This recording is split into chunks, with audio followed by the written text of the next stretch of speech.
کہانی کچھ اس طرح سے ہے کہ کسی زمانے میں دو کسان رہتے تھے۔ وہ دونوں سگے بھائی تھے۔ چھوٹے بھائی کا نام سلطان تھا اور بڑے بھائی کا نام اکرام تھا۔ چھوٹا بھائی بہت غریب اور بڑا بھائی امیر تھا، لیکن بڑے بھائی نے کبھی بھی چھوٹے بھائی کی مدد نہ کی، بلکہ وہ اس سے ہمیشہ یہی کہتا تھا کہ غریبی تمہاری قسمت میں لکھی ہوئی ہے اور تم ہمیشہ غریب ہی رہو گے اور غریب ہی مرو گے۔ ایک مرتبہ چھوٹے بھائی کے دل میں خیال آیا کہ کیوں نہ کسی دوسرے شہر میں چل کر اپنی حالت کو بہتر بنانے کی کوشش کی جائے۔ ایک روز وہ اپنے گھر سے نکل گیا اور چلتے چلتے وہ ایک ایسی جگہ پہنچا جہاں کسی بادشاہ کا محل تعمیر ہو رہا تھا۔ لیکن اس بادشاہ کے ساتھ ایک عجیب بات یہ ہو رہی تھی کہ جب محل ایک طرف سے مکمل ہو جاتا اور کاریگر یعنی کام کرنے والے دوسری طرف کام کرنے لگتے تو پہلی طرف کا حصہ خود بخود گر جاتا۔ کسان یہ عجیب بات دیکھ کر کچھ دیر کے لیے وہیں کھڑا ہو گیا، دیکھتا رہا۔ اتنے میں وہاں بادشاہ بھی آ گیا۔ اس نے کسان سے پوچھا کہ تم کون ہو اور کہاں سے آئے ہو اور کہاں جا رہے ہو؟ کسان نے کہا کہ میں ایک غریب کسان ہوں اور قسمت آزمائی کے لیے کسی دوسرے شہر میں جا رہا ہوں۔ اس پر بادشاہ نے کہا کہ جب تم اپنی مراد کو پہنچ جاؤ تو مجھ کو ضرور یاد رکھنا اور کسی سے اس کی وجہ معلوم کر کے مجھے بتانا کہ میرا محل اس طرح بننے کے بعد آدھا کیوں گر جاتا ہے۔ کسان نے بادشاہ سے وعدہ کر لیا کہ وہ یہ بات معلوم کر کے اسے بتائے گا۔ جب کسان وہاں سے اپنے سفر پر آگے روانہ ہوا تو راستے میں ایک دریا آ گیا۔ ابھی وہ دریا کو پار کرنے ہی لگا تھا کہ دریا میں سے ایک بڑا سا کچھوا باہر نکلا اور پوچھا کہ اے مسافر، تم کون ہو اور کہاں جا رہے ہو؟ جب کسان نے اپنے سفر کا مقصد بتایا تو کچھوے نے کہا کہ جب تم اپنے مقصد میں کامیاب ہو جاؤ تو مجھے بھی یاد رکھنا۔ میں دریا میں رہتا ہوں، اس کے باوجود اندرونی طور پر جلتا رہتا ہوں۔ میرے سینے میں ہر وقت آگ لگی رہتی ہے۔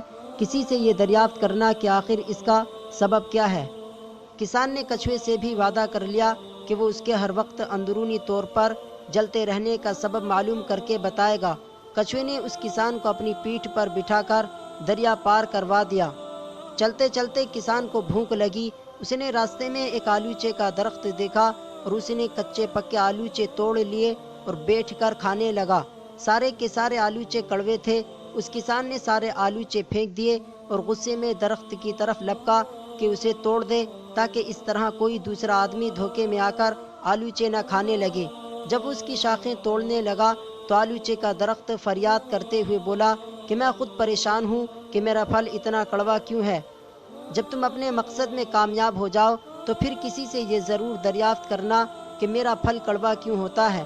کسان نے درخت سے بھی وعدہ کر لیا کہ وہ ضرور معلوم کر کے اسے بتائے گا۔ ایک جنگل سے وہ گزر رہا تھا کہ اس نے درختوں کے جھنڈ میں گھاس کی ایک جھونپڑی دیکھی۔ وہ آرام کرنے کے خیال سے جھونپڑی میں داخل ہوا تو اس نے دیکھا کہ ایک بوڑھا فقیر گہری نیند سو رہا ہے۔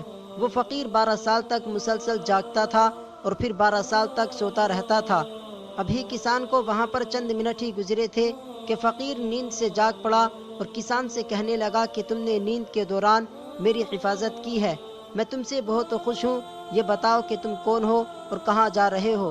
کسان نے اپنا مقصد بیان کیا۔ کسان کی بات سن کر فقیر نے اس کے سر پر ہاتھ پھیرا اور کہا کہ اب تم آگے مت جاؤ اور جس راستے سے آئے ہو اسی راستے سے واپس چلے جاؤ۔ کسان نے فقیر سے وہ سوالات پوچھے۔ پہلے سوال کے جواب میں فقیر نے کہا کہ بادشاہ کی ایک جوان بیٹی ہے جو شادی کے قابل ہو چکی ہے۔ جب تک بادشاہ اپنی بیٹی کی شادی نہیں کرے گا اس کا محل اسی طرح گرتا رہے گا۔ کچھوے کے سینے میں ہر وقت آگ سی کیوں لگی رہتی ہے؟ اس کا جواب دیتے ہوئے فقیر نے کہا کہ کچھوے کو اللہ تعالیٰ نے دانش مندی کی دولت دی ہے، مگر وہ خود غرض ہے، اسے اپنے سینے میں دبائے بیٹھا ہے۔ اس سے کہو کہ وہ اپنی دانش مندی دوسروں میں تقسیم کر دے۔ آلوچے کے درخت کا پھل کڑوا ہوتا ہے۔ اس سوال کا جواب دیتے ہوئے فقیر نے کہا کہ آلوچے کے پیڑ کے نیچے جڑوں میں خزانہ دفن ہے، اگر وہ خزانہ نکال لیا جائے تو اس میں میٹھے آلوچے آنے لگیں گے۔ واپسی میں کسان سب سے پہلے آلوچے کے درخت کے پاس گیا اور اسے بتایا کہ اس کا پھل کڑوا کیوں ہوتا ہے۔ درخت نے کسان سے کہا کہ خدا کے لیے جتنی جلدی ہو سکے یہ خزانہ کھود کر نکال لو اور اسے تم اپنے ساتھ لے جاؤ۔ کسان نے ایسا ہی کیا۔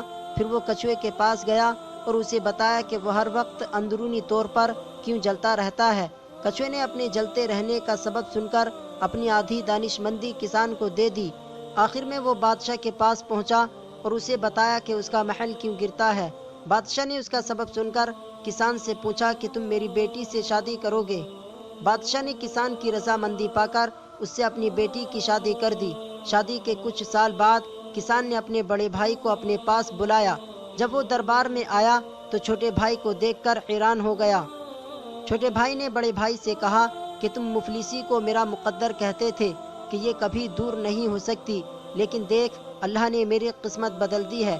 بڑا بھائی بہت شرمندہ ہوا اور سوچ رہا تھا کہ میں نے غریبی میں کبھی اس کی مدد نہ کی، پتہ نہیں میرے ساتھ کیا سلوک کرے گا، مگر چھوٹے بھائی نے اسے معاف کر دیا۔ بس آخر میں یہی کہنا چاہوں گا کہ امیر کسی غریب کو حقیر نہ جانے، کیونکہ اللہ تعالیٰ ہر امیر اور غریب کو آزماتا ہے۔ دوستو، ویڈیو پسند آنے کی صورت میں ویڈیو کو لائک کریں اور دوستوں کے ساتھ زیادہ سے زیادہ شیئر کریں، اور اچھی ویڈیوز کے لیے ہمارے چینل کو ضرور سبسکرائب کریں تاکہ ہماری ہر نئی ویڈیو کی نوٹیفیکیشن آپ تک پہنچتی رہے۔